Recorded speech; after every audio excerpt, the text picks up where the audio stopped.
नमस्कार जनरल साहब, बहुत बहुत स्वागत है आपका। जय हिंद अंजू, नमस्कार। जय Hind sir. Sir, Pakistan army की नाक में दम कर दिया है बलूच लिबरेशन आर्मी ने। आप देखिए, उन्होंने फिर से जाफर एक्सप्रेस को टारगेट किया है। इस बार आईईडी से ब्लास्ट किया है और 6 बोगियां डिरेल हो गई हैं, कई लोग जख्मी हो गए। अंजू देखिए, आपके दर्शकों को इस बात को अच्छी तरह से पता होना चाहिए कि जाफर एक्सप्रेस एक बहुत इंपॉर्टेंट ट्रेन है जो कि बलूचिस्तान के में ट्रेवल करती है और पेशावर तक जाती है। इस ट्रेन पे लगातार हमले हो रहे हैं और ये लगातार हमले होने का अर्थ ये है कि किस प्रकार से पाकिस्तान की आर्म्ड फोर्सेस डिफेंस या पाकिस्तान का एस्टेब्लिशमेंट इतने महत्वपूर्ण ट्रेन को उसके रूट पर सुरक्षा मुहैया करवा नहीं पा रहा है। हर बार आपको अगर याद होगा तो आप देखेंगे कि पहले कुछ महीने पहले इन्होंने इसी ट्रेन को अगवा कर लिया था। ये ट्रेन को अगवा किया जाने का मेरे हिसाब से ये पूरे इतिहास में एक इकलौता ये हादसा था और उसमें इन्होंने जो फिगर्स हैं वो वेरी कर सकते हैं, लेकिन इनके हिसाब से इन्होंने 200-300 लोगों को और पाकिस्तान के सैनिकों को उसमें मार दिया था। अभी भी जो आईईडी से ब्लास्ट किया है उसमें 6 डिब्बे डिरेल हुए हैं और 6 डिब्बे डिरेल हुए हैं तो ये बात आप मान के चलें कि वो उन डिब्बों में कम से कम 15-20 कैजुअलिटीज जरूर हुई हैं। अगर वो मरे नहीं है तो घायल, निश्चित रूप से घायल काफी सारे हुए होंगे। इसमें भी जो बलोच आर्मी है उन्होंने क्या क्लेम किया है? उन्होंने क्लेम ये किया है कि इस ट्रेन में पाकिस्तान आर्मी के सैनिक सफर कर रहे थे और उनको निशाना बनाया गया है। कहने का अर्थ यह है कि बलोचिस्तान में लगातार बीएलए इस ट्रेन के ऊपर हमले करके पाकिस्तान की सेना और पाकिस्तान के एस्टेब्लिशमेंट के सरकारी लोगों के ऊपर लगातार निशाने लगा रही है और वो इसका मकसद बिल्कुल साफ है कि वो ये बता देना चाहते हैं कि ये हमारा इलाका है और इस इलाके में हम जो कहेंगे वही होके रहेगा। पाकिस्तान आर्मी की, पाकिस्तान डिफेंस फोर्सेस की जबरदस्त नाकामी। आप देखिए, अगर आपको पता है कि कोई ट्रेन वल्नरेबल है या कोई रूट जहां पर इस प्रकार के हादसे अक्सर हुआ करते हैं, अगर वहां भी आप सुरक्षा प्रदान करने में अक्षम हैं तो मुझे नहीं लगता कि अनप्रोफेशनल कोई तरीका हो सकता है और ये लगातार इस इलाके में बीएलए वाले इनके ऊपर नुकसान पहुंचाते रहेंगे।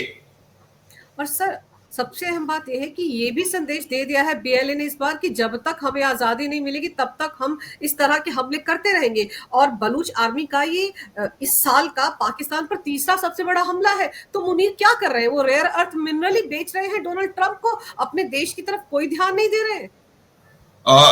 देखिए अंजू, ये जो हमले बीएलए की तरफ से हो रहे हैं, देखिए आपने ये कहा कि वो जब तक आजादी नहीं मिल जाती है, मैं इसको एक स्टेप आगे ले जाना चाहता हूं।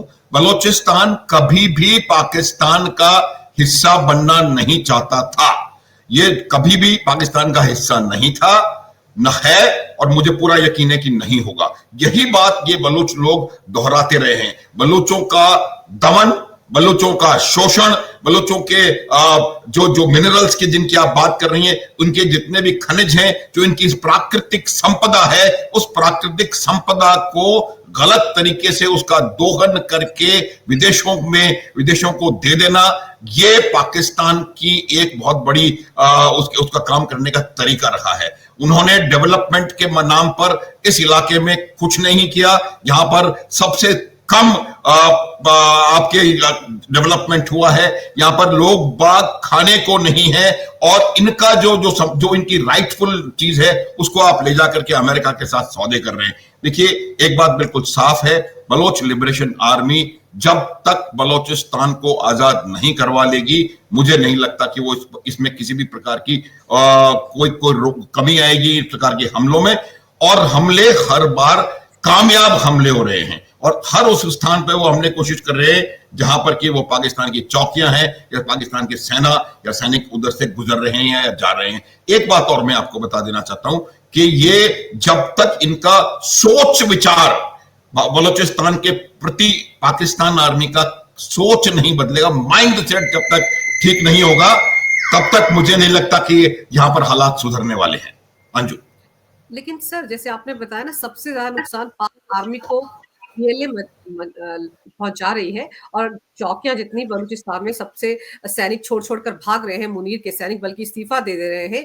तो और जिस तरह की कार्रवाई मुनीर की आर्मी ने खैबर पख्तूनख्वा में की है, सर आपको लगता है कि आने वाले दिनों में ऐसी कोई कार्रवाई यहाँ पर भी की जा सकती है, क्योंकि अब तो हालात बेकाबू होते जा रहे हैं बलूचिस्तान में।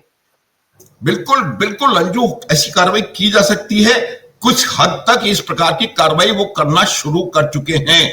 देखिए, इसका पहला स्टेप, मैं थोड़ा सा आपको पीछे ले जा रहा हूं, इसका पहला स्टेप था अमेरिका के द्वारा बीएलए को एक आतंकवादी संगठन घोषित करना, ताकि पाकिस्तान की आर्मी उनके ऊपर अत्याचार और उनके ऊपर किसी भी प्रकार का एक्शन फ्रीली ले सके। और ये जो देखिए, ये अकेला मेरे ख्याल से दुनिया में देश ऐसा होगा जो अपने ही लोगों के ऊपर फाइटर जेट्स से हमला कर रहा है। खैबर पख्तूनख्वा में F-16 से हमले हुए हैं, वहां आर्टिलरी का फायर गिरा रहे हैं आप अपने खुद के लोगों पर, और बात आप करते हैं कि हिंदू और मुसलमान अलग हैं और two nation theory, this that and the other, जो कि मौलाना मुल्ला मुनीर कहते रहे हैं, और वो अपने ही देश के अपने ही लोगों पर अल्ट्रा मॉडर्न F-16 से बमबारी कर रहे हैं। तो ये मुझे लगता है इससे ज्यादा खराब हालात हो नहीं सकते थे। पाकिस्तान के हाथ से पूरा खैबर पख्तूनख्वा का इलाका और काफी हद तक बलूचिस्तान का इलाका निकल गया है। पाकिस्तान की कोई रिट नहीं बची है केपीके में, और पाकिस्तान की रिट नहीं बची है बलूचिस्तान में। और अब आप देखेंगे कि जिस प्रकार से बलूचिस्तान में बीएलए फ्रीली इनके ऊपर हमले करके इनको नुकसान पहुंचा रही है, अब पाकिस्तान की सेना वहां पर भी ज्यादा बल का प्रयोग करेगी। ये एक जो फंडामेंटल प्रिंसिपल होता है अपना इंसर्जेंसी या इस प्रकार के इलाकों में, यूज ऑफ मिनिमम फोर्स, जिसका कि उदाहरण आपकी सेना आपके देश में जहां भी आवश्यकता पड़ती है देती है, उसको फ्लाउट करती है पाकिस्तान की आर्मी। पाकिस्तान की आर्मी, मैं बार बार कहूंगा, अनप्रोफेशनल आर्मी है, जो कि हर वो काम करती है जो कि आर्म फोर्सेस आमतौर पर नहीं किया करती हैं। और अपने खुद के लोगों पर अब ये बलूचिस्तान में आने वाला समय, मुझे लगता है हम लोग इस बारे में बात करेंगे आने वाले कुछ दिनों में, कि पाकिस्तान ने बलूचिस्तान में भी इसी प्रकार के हमले शुरू कर दिए। इन एनी केस पाकिस्तान ने बलूच गांवों में जा जा करके उन लोगों को परेशान करना और उनको वहां से लोगों को जबरन गायब करना, वहां के लोगों को मारना, उनकी हत्याएं करना, वो शुरू कर दिया है। शुरू क्या मतलब, दोबारा रीगेन उन्होंने इस बात को कर लिया है। इन लोगों ने करीबन 60-70 हजार, ये फिगर आपको कहीं से नहीं मिलेगा, 60-70 हजार बलोच जवानों को इन्होंने गायब कर दिया है, फोर्स्ड, जो इनको वहां से गायब कर दिया है, और इनको जेलों में ठूंस रखा है, और उन्हीं में से 4-5-10 को बाहर निकालते हैं, नकली एनकाउंटर करके उनको मारते हैं और कहते हैं कि हमने टेररिस्ट को खत्म कर दिया। ये पाकिस्तान की, मुझे लगता है इससे ज्यादा घटिया और खराब चीज हो नहीं सकती कि आप अगर चाहते हैं ये कहना कि बलूचिस्तान हमारा है, तो बलूचिस्तान के लोगों को अपनी तरह से आपने कब ट्रीट किया 48 से लेके आज तक? एक बार भी नहीं। तो ये हमले मैं आपको बता रहा हूं यहां पर होने वाले हैं, क्योंकि पाकिस्तान की सेना के हाथ से वहां की परिस्थितियां निकल चुकी हैं। सर आप पीओजेके का हाल देख लीजिए ना, वहां पर किस तरह से पाक आर्मी के रेंजर्स निहत्थे लोगों पर जो प्रदर्शन कर रहे हैं, सड़कों पर उतरे हैं, उन पर गोलियां चला रहे हैं, कितने लोगों को उन्होंने मार दिया। लेकिन उस वक्त कोई भी मानवाधिकार का पैरोकार सामने नहीं आता है, कहीं कोई चर्चा भी नहीं होती है। नहीं, बिल्कुल बिल्कुल आप ठीक कह रहे हैं। देखिए अंजू, क्या होता है कि आज ये न केवल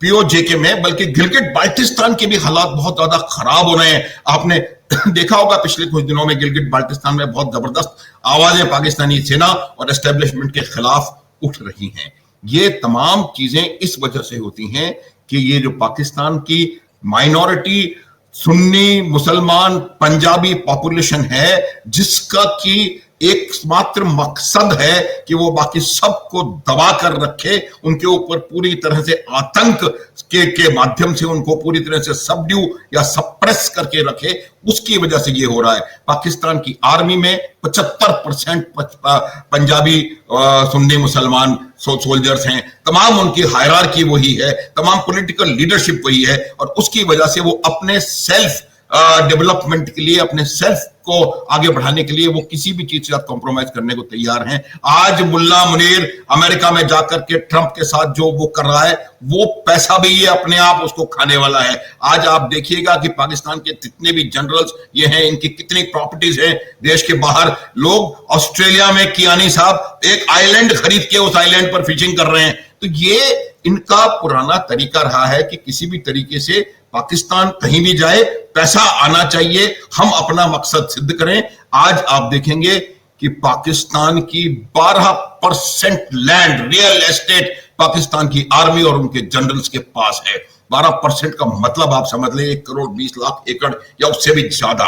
12% का लैंड एक ऑर्गेनाइजेशन के पास होना एक बहुत बड़ी बात होती है, क्योंकि 30-40% तो वैसे भी रहने योग्य नहीं होती है। तो इफेक्टिवली 1/4 पाकिस्तान इन लोगों के कब्जे में है। और जब तक ये इसी प्रकार से काम करते रहेंगे, लोगों को दबाते रहेंगे, आवाजें उठनी शुरू हो गई हैं।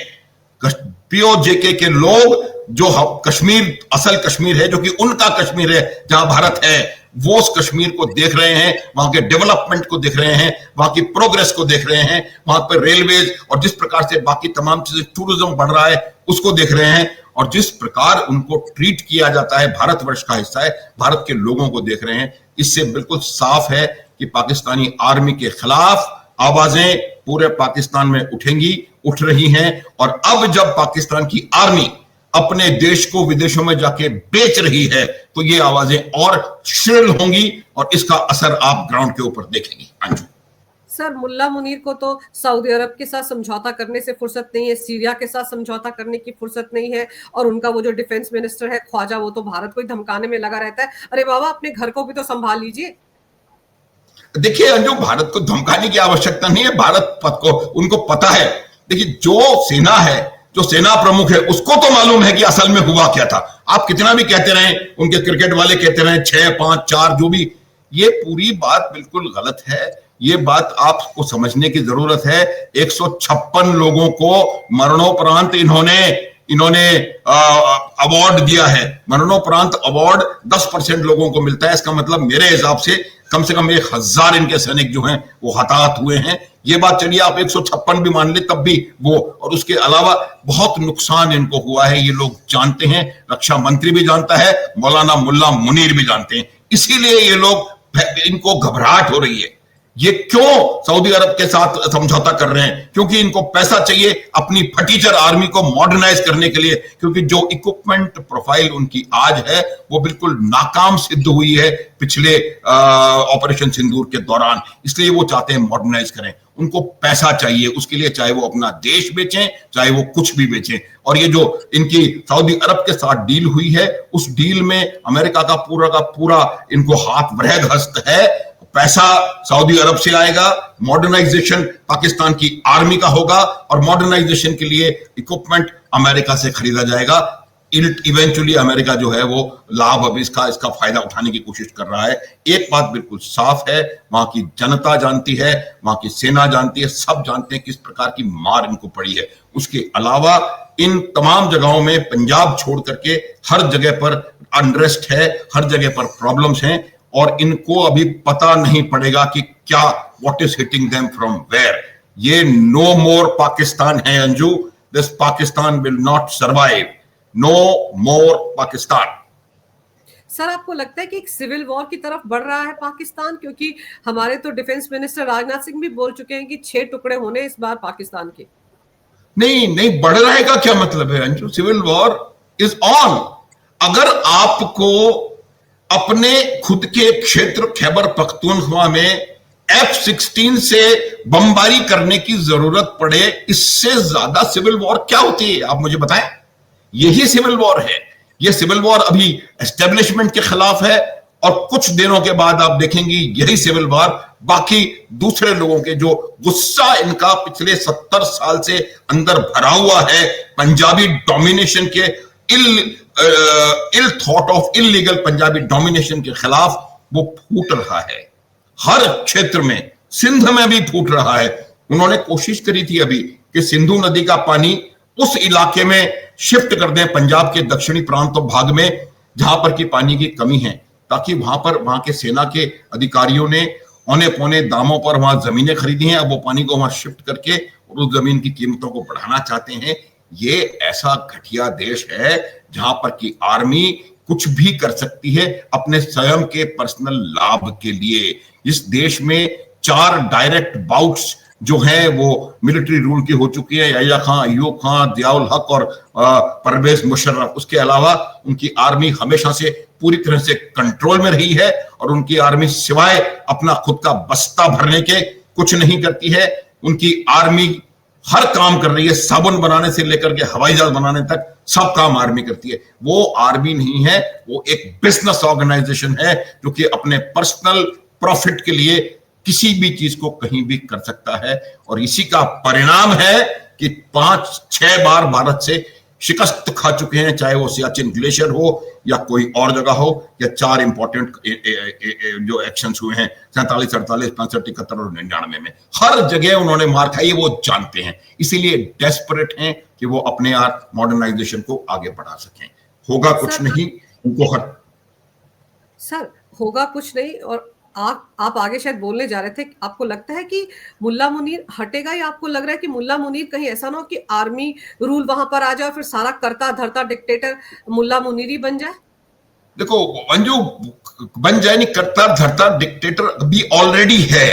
मुल्ला मुनीर इस बात को भी जानता है कि जब वो बाहर बैठ करके डायरेक्टली लाइन ऑफ फायर में नहीं आकर के भी सारा काम कर रहा। आप मुझे बताएं कि जो रेयर अर्थ मिनरल भी वो ट्रंप को दिखा रहे हैं, वो दिखा रहा है। ट्रंप ने 4 बार उससे मुलाकात करी है, 1 बार शहबाज शरीफ से मुलाकात करी है। सबको पता है कौन है, सबको मालूम है वहां who is calling the shots. मुल्ला Munir is calling the shots, और मुल्ला Munir is a radicalised, high headed, hard liner, Islamic extremist है मुल्ला मुनीर। उसका आप बैकग्राउंड चेक कर लें, इस्लामिक एक्सट्रीमिस्ट है, हार्डलाइनर है, और वो सारी दुनिया उसको जानती है किस प्रकार से वो वहां पर देश की, उसको कुछ लेना देना नहीं है, अपना काम कर रहा है। और वो डायरेक्ट ट्रंप के साथ 1-on-1, शहबाज शरीफ कहीं नहीं है। 12 जून को भी इसी को बुलाया था, उसके बाद इसको बुलाया, अब फिर इसको बुलाया, बात इसी से कर रहे हैं। तो ये बात बिल्कुल साफ है कि वो कॉलिंग द शॉट्स। हाँ, हो सकता है कि उसको अगर ऐसा लगने लगे कि इमरान खान जेल में बैठे बैठे आवाजें उठा रहे हैं, तहरीके इंसाफ की पार्टी जो है उन्होंने पीटीआई ने आवाज उठानी शुरू कर दी है कि इसका रेयर अर्थ ये सीक्रेट डील है वगैरह वगैरह वगैरह, तो उस परिस्थिति में शायद वो डायरेक्टली भी कंट्रोल में आ जाए। लेकिन मेरा यह मानना है कि वो इस बात को अच्छी तरह से समझता है कि राजा तो मैं ही हूं, डायरेक्ट फायरिंग लाइन में मैं क्यों। तो ये संभव है, लेकिन आपकी बात ठीक है, हो सकता है कि वो डायरेक्ट डिक्टेटर बन जाए। रूल उसी का चल रहा है, he is the one calling shots. बिल्कुल सर, रूल उसी का चल रहा है, इसीलिए बीएलए जिस तरह के हमले कर रही है, चैलेंज तो और चुनौती तो एक तरह से मुल्ला मुनीर को ही मिल रही है। देखते हैं इसके बाद वहां पर किस तरह का रिएक्शन होता है। और जैसे हमारे रक्षा मंत्री ने कहा था कि इस बार पाकिस्तान जो है उसको बख्शा नहीं जाएगा, 6 टुकड़ों में बटेगा। तो पाकिस्तान खुद ब खुद इस वक्त बारूद के ढेर पर बैठा है और उसी आग में जलने की तैयारी खुद ब खुद पाकिस्तान ने कर ली है। सर, आपने समय निकाला, इस विषय पर बहुत ही महत्वपूर्ण जानकारी मेरे दर्शकों को दी, आपका बहुत बहुत धन्यवाद। नमस्कार, जय हिंद। जय हिंद अंजू।